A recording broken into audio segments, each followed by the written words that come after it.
Over the weekend, I went back home to the Shore area, Asbury Park, New Jersey. You know, I was born in Asbury. Then they had the riots in 1970 when I was only 6 years old. My parents moved us to Ocean Township. Both towns share the same zip code. That's how close they are to one another. So on Saturday, I was down at the Asbury Park Boardwalk doing a photo shoot. We did it like at the Berkeley Carteret, the Wonder Bar, the Pinball Museum, and a glass blowing place. Anyway, while I'm down there, Tilly is this iconic figure from the Jersey Shore, always captured my attention. Well, that's Tilly. This is a very faded Tilly, but that's Tilly. Does anybody in the audience recognize Tilly? You do? Tilly is an icon that was painted on the side of the palace at the Asbury Park Boardwalk. You spell it T-I-L-L-I-E.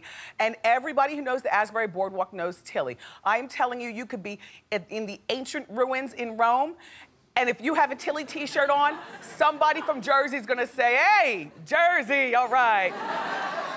So you know, if you've been watching this show along, you know I'm a crafter. I love to pick up a canvas and some art supplies and paint. Most of the art in our house is mine, painted. It keeps me out of trouble to do my crafts on the weekends. Anyway, so Ginger Z, the weather girl from Good Morning America, gave me some art supplies as a gift when she came here a few weeks ago. She gave me these really good paints and this really great canvas.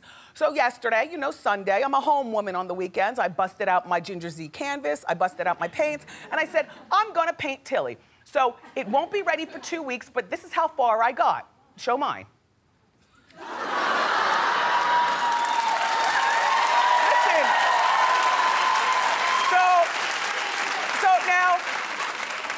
I don't trace, I paint freehand, and my paintings are always my interpretation of. So it won't be ready for another 2 weeks. There's some more things that I have to do. I'll show you the final product. Anyway, I posted it on my Facebook page that, you know, I'm painting Tilly while a pot roast is sitting in the oven, and everybody goes crazy. They're like, ew, what is that? Yada, yada, yada. And I try to explain, it's Tilly, an iconic figure. Okay, it's not for everybody, but I'm from Jersey, so it's for me. Then, you know, I want to share with you. You follow me on Facebook, I want to share. I take a picture of the pot roast, show the picture.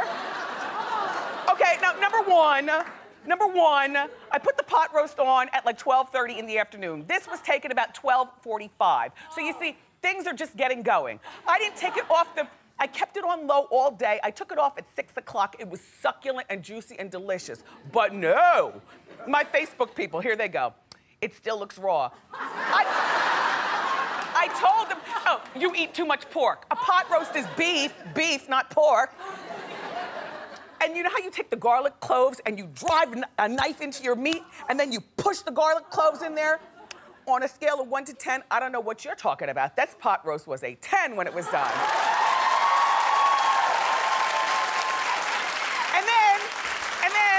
Because, you know, I'm picky, so I get it. I don't get offended when it gets turned on me. People were like, well, where are the potatoes? And I said, we had potatoes earlier in the week. I don't like to serve too many starches at once. Well, there ain't no pot roast without no potatoes. Whatever. Anyway, how'd you Sunday? That's what I did. And then,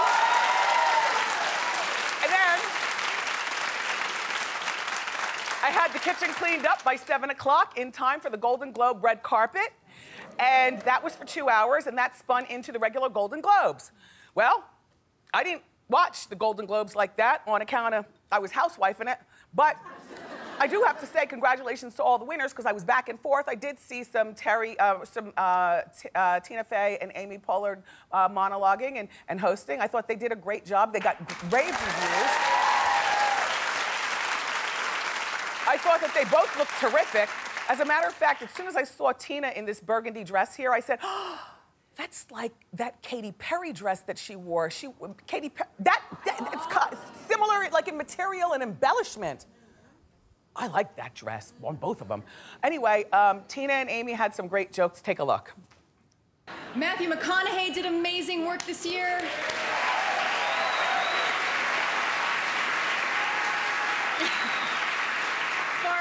For his role in Dallas Buyers Club, he lost 45 pounds, or what actresses call being in a movie. Gravity is nominated for Best Film. It's the story of how George Clooney would rather float away into space and die than spend one more minute with a woman his own age. Very funny. You know, they're going to be hosting again next year as well, so we'll have those same kind of jokes. What I like about those two together is that they're friends in real life, and you can tell that comes across as they're standing and hosting. Imagine if you hosted an award show with your best friend, how funny you'd be also, you know? Anyway, we're gonna break down the fashion hits and misses a little bit later on in the show, okay? Okay, good. So, last night, did you watch The Real Housewives of Atlanta? Yeah. Well, Porsha finally moved out of her mother's house. Yes, yeah, that's what we wanted her to do. But she moved into an extravagant new home that has everyone questioning her financial smarts. Just watch.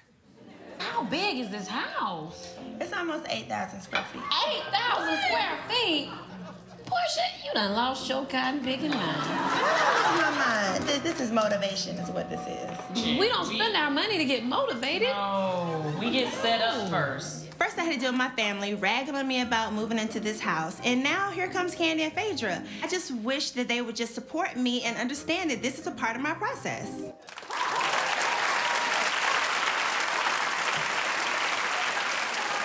Okay, so the house is 8,000 square feet, and it's like an hour and a half outside of Atlanta proper.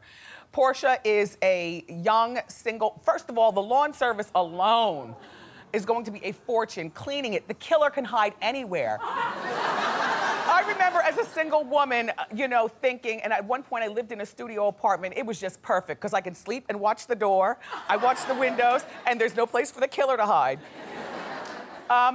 Porsha, why didn't you buy or move into a one-bedroom or studio condo in downtown Atlanta where all the young, popping, single people live? Why would you live out in the suburbs? Like, why would you want to live out in the suburbs across the street from, like, the Hunter family? Like, why do you want to live in a family neighborhood? Your girlfriends aren't going to come out to see you because they have to spend an hour and a half when they get there. It's going to be difficult for you dating because you're going to go into Atlanta for a date, and then you're going to have to end up staying over if by chance you drink on the date or whatever. What is the matter with you? Oh, I know. You're trying to prove something by keeping up with the Joneses. You're the only one who believes that. And then she tried to keep it a secret from Nene. She told the other girls, okay, don't tell Nene I live here. You know, Nene apparently lives like in the same neighborhood area. And I guess she wanted to pop up on Nene, you know, like at the 7-Eleven or something. Hey, Nene girl. Porsha, what you doing out here? Well, Nene, I live right around the corner. Nobody's impressed, Porsha. Nobody's, and then she told the girls that she is leasing it to own it. You don't want to live way out there in the middle of nowhere, Porsha. Nobody's impressed by that. We're all looking at you like you're crazy. As a matter of fact, Porsha, I've been looking at you like you're crazy and less than smart ever since, and you know where I'm going with this.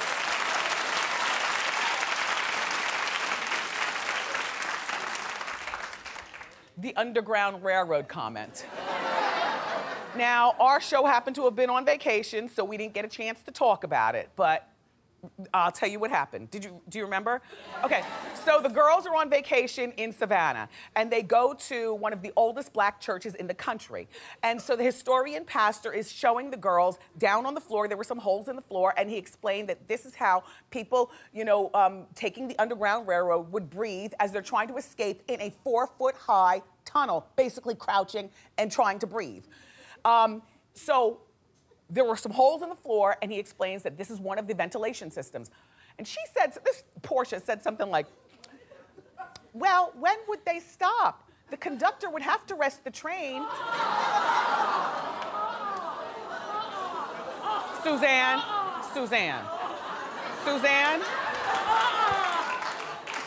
yes. She was an embarrassment at that point to all my people. I know.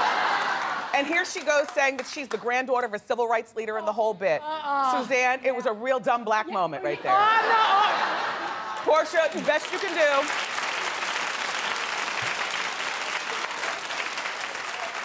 My advice to Porsha is keep your mouth shut and marry well.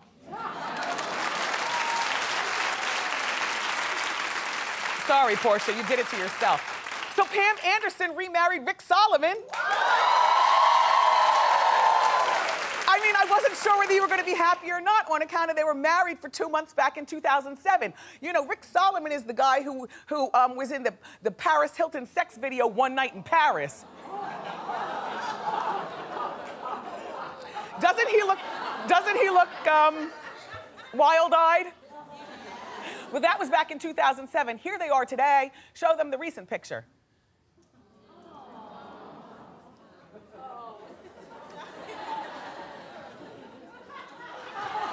It's nothing that a long winter's nap wouldn't cure for both of them.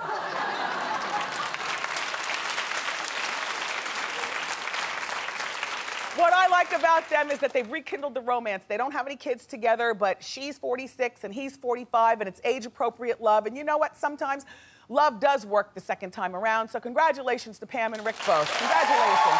Yeah. Now, Arnold Schwarzenegger is definitely not rushing to finalize his divorce from Maria Shriver. And I'll tell you why. They allegedly don't have a prenup, and he's not ready to split his $400 million, his $400 million. But that's not the big deal, because I was like, what do you mean he's not ready to split it? That's his wife and one of his baby's mothers. That's his wife, his long-suffering wife. Why wouldn't he want to give her $200 million? He'll still have $200 million left. I cannot believe that Arnold Schwarzenegger is haggling over $200 million. I absolutely didn't believe it. And then I found out the rest of the story. I was correct. I don't think it's about the money. Arnold reportedly doesn't want any pressure from his new girlfriend, Heather Milligan, to tie the knot again. Yeah, look, that's his girlfriend, not a sales girl at Annie Says.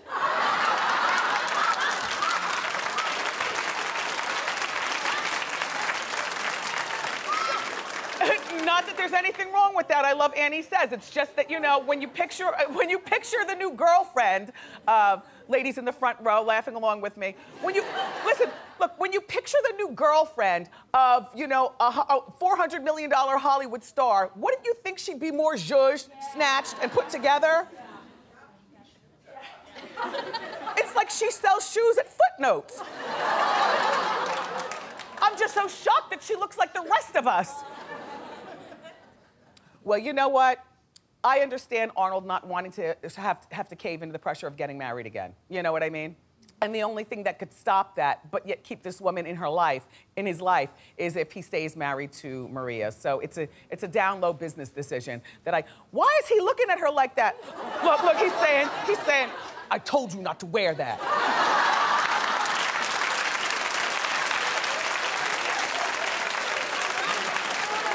Okay. Let's talk about Amanda Bynes.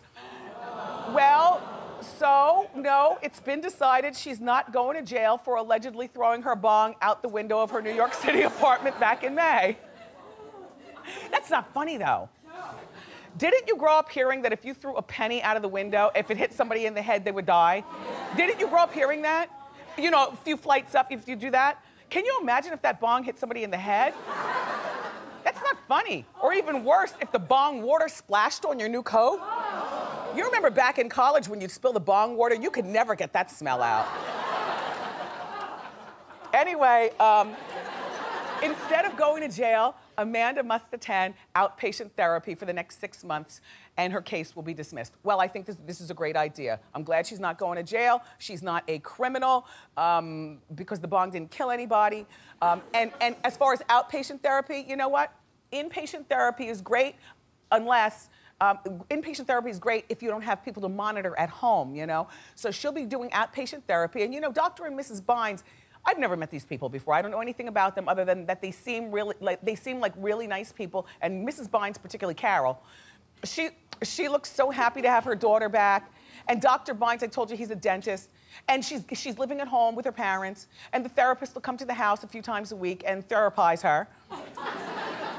I don't know whether any of these 3 dogs were the ones that she doused with gasoline and then washed off in the. I told you that story. Do you want me to retell it just for humor? Okay. Sorry, Amanda, I know you've moved on from your life. But we remember when you started a fire at the bottom of your neighbor's driveway with the gasoline, and you doused your dog with the gasoline at the bottom of the driveway, and then you went to the local gas station, and you walked past everybody, and you went to the back, no, the convenience store, and you went to the back, and you washed your dog off in the sink. The dog was doused with gasoline. I wonder if this is one of the dogs. I don't know. Look, you guys, she wasn't in her right mind at that time. She didn't know what she was doing. We forgive you, Amanda. Good luck getting well. Yeah.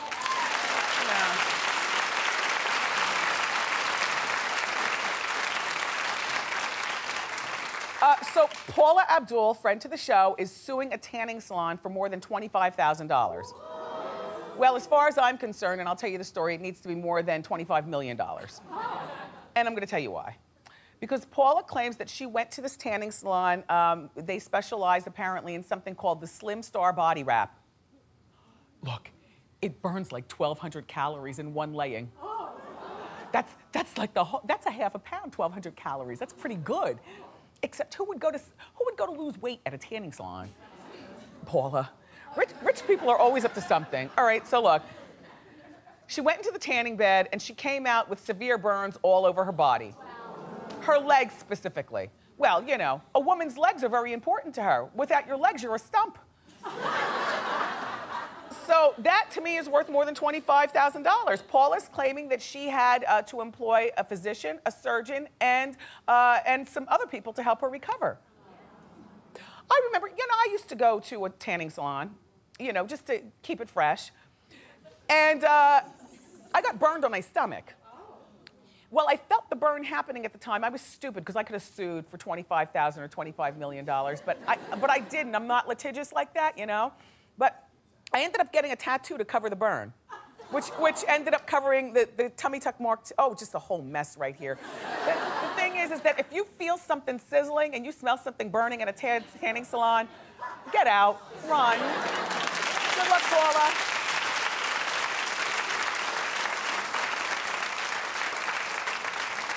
Zac Efron is saying that it's really difficult being a celebrity and meeting girls has never been easy for him.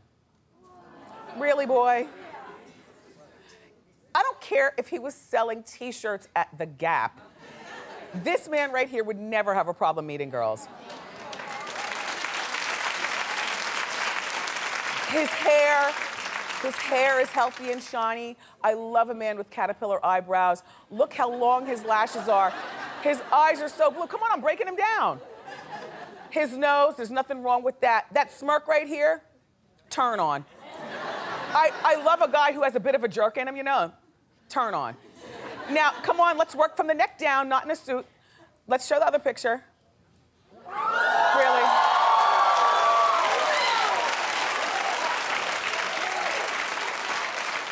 He's 26 years old, and he's 5'8". That's not so bad, even for a tall girl. We'll wear flats and slump like this. Then we're 5'8" too. Look, Zac is confessing that he'll still respect a girl if they have sex on the first date. Well, that's very nice. I'm glad that he announced that.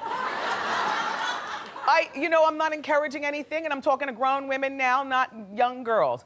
What is wrong with having sex on the first date if the feeling hits you? Or the second date?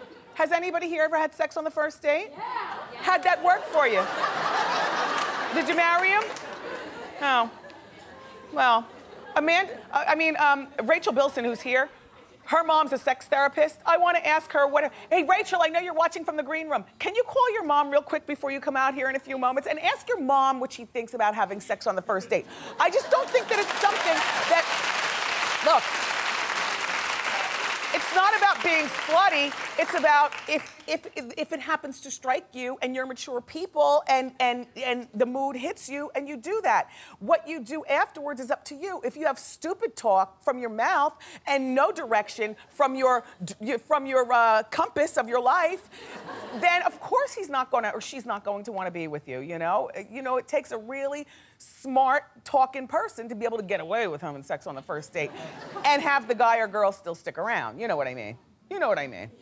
Mm-hmm. So,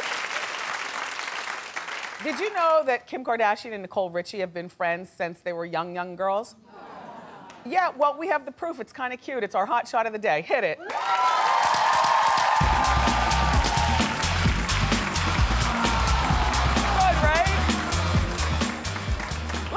girls' braces. Kim, we can see all the work that's been done since then.